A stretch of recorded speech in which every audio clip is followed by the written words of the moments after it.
today we're going to talk about the elements of music. Go ahead. Okay, so what are some similarities, like what's the same, and what's different between these two watches? You guys have 1 minute to discuss in your groups what you think, and then when you're done, report back to me. One's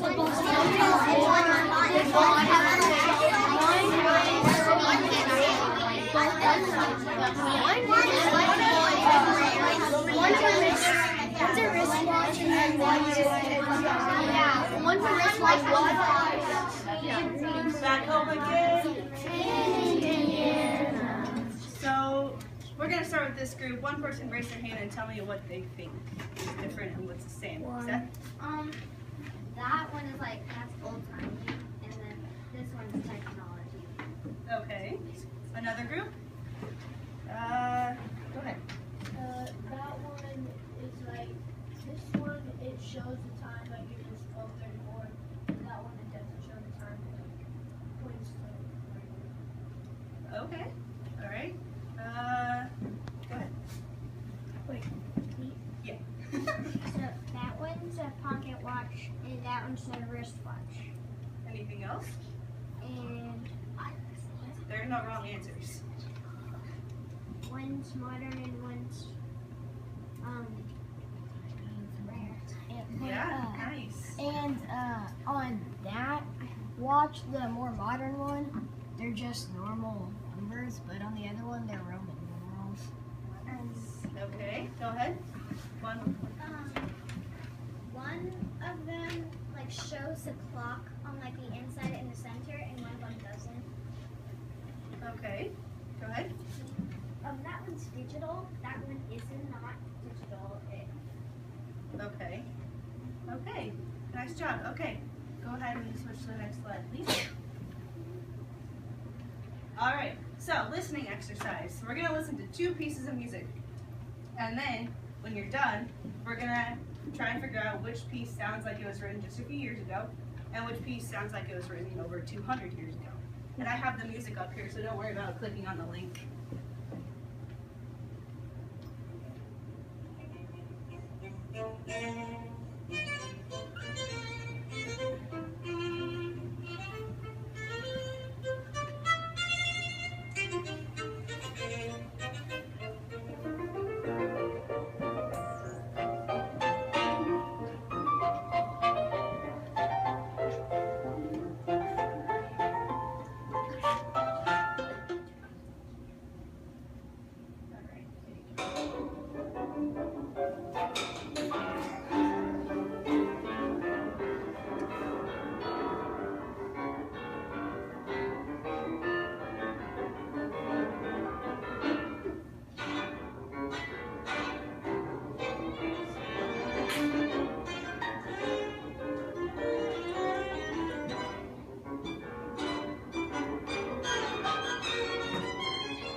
Okay, you guys got the gist of that?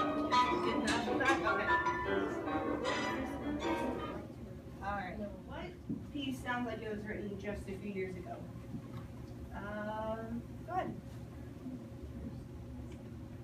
You think the first piece sounds like it was written a few years ago? Okay. Go ahead. I think the first one was just a few years ago. Okay. I think the second one was Okay. But why do you think that though?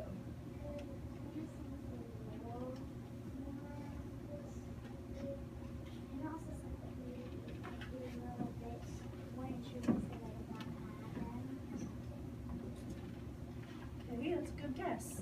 I think the second one was done a few years ago, and the first one was done 200 years ago. But I think the second one was done a few years ago because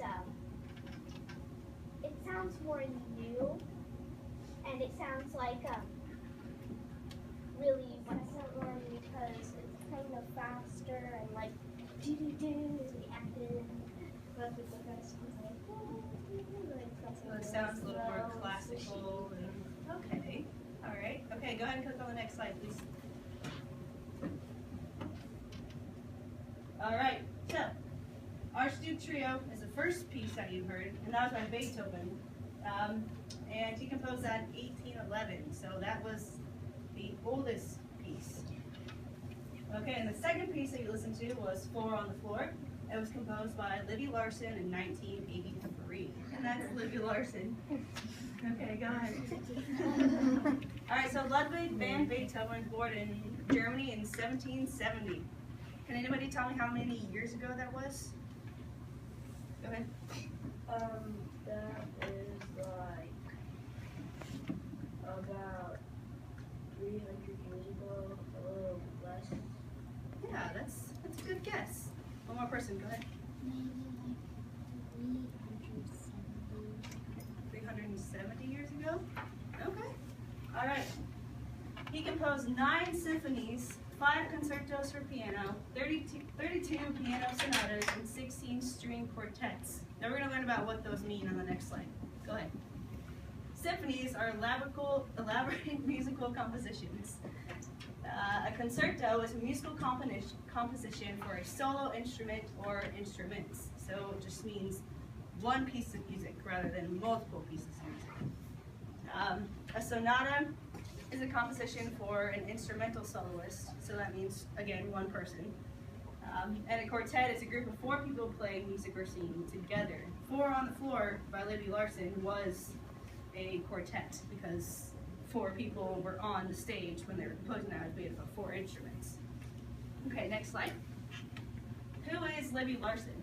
Libby Larsen was born in 1950 in Wilmington, Delaware. She's one of America's most active contemporary composers. Her compositions are performed all over the world. So review the musical clues that are listed on the sheet of paper at the end of your desk and discuss what they mean, and then we're going to regroup back again. So go ahead and get the pieces, the ones that they mean, and then in a group together, and then when you're done, I'm going to call you guys back together, and we're going to try and figure out what all of those terms mean. Mainly low tempo, played by piano. and then moderate tempo, both.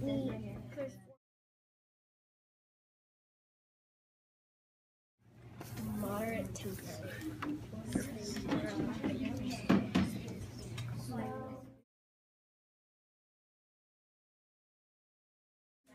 Back home again. Okay, so I'm gonna call on a group, and I want you to say what you think matched up. Like, I'm gonna call on many groups. We'll all get a chance to talk.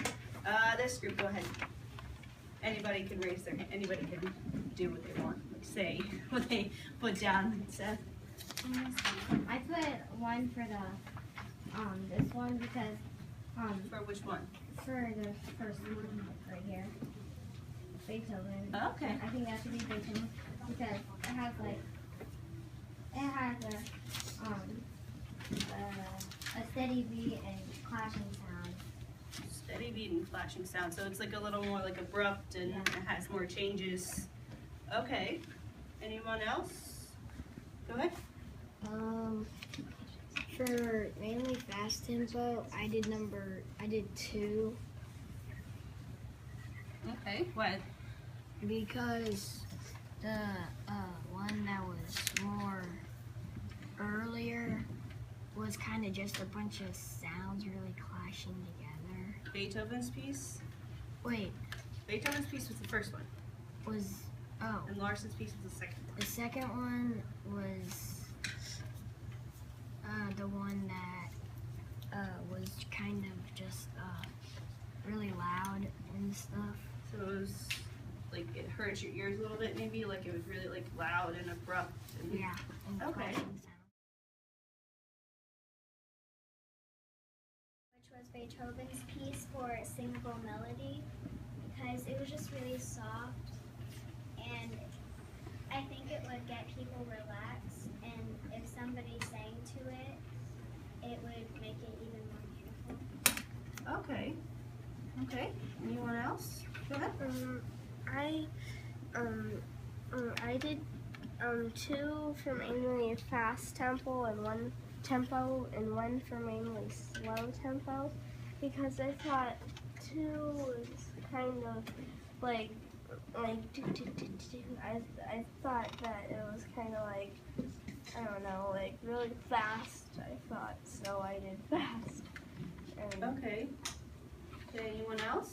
It sounded like he used the part of the violin and somebody else, or maybe he was really close to the piano or something, and then he just switched to the piano. Okay. Beethoven's was piano, violin, and cello all together. So you were really close to all 3.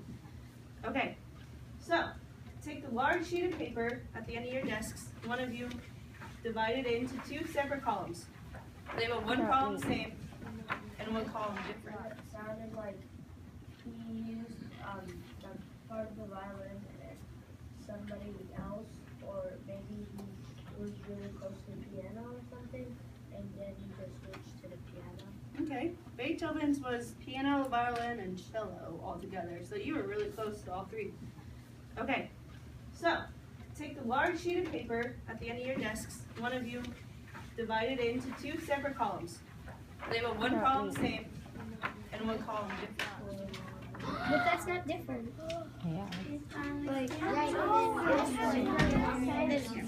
Okay, so send one person from your team up to write one thing off of your list on the board.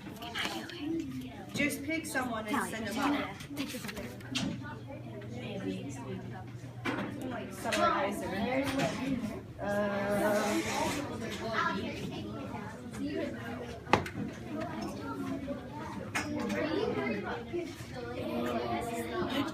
Didn't they both have faster tempos? Just explain to me what made you think that. Because I agree. Who wrote down more calming than the other? Okay, explain what you mean by that. One person. We think it's more calming than the other, the Beethoven is, because I wrote that down because it's really soft, and if somebody sang to it, it would make it even more beautiful. And it's harder to sing with something that's more fast and harsh. I say harsh because it's like all of them coming at once, and it's not. It doesn't really sound that rehearsed. different is I'm just gonna write down mood. What else is different? Same instrument. You guys can either keep those or throw them away if you want. Keep what? Keep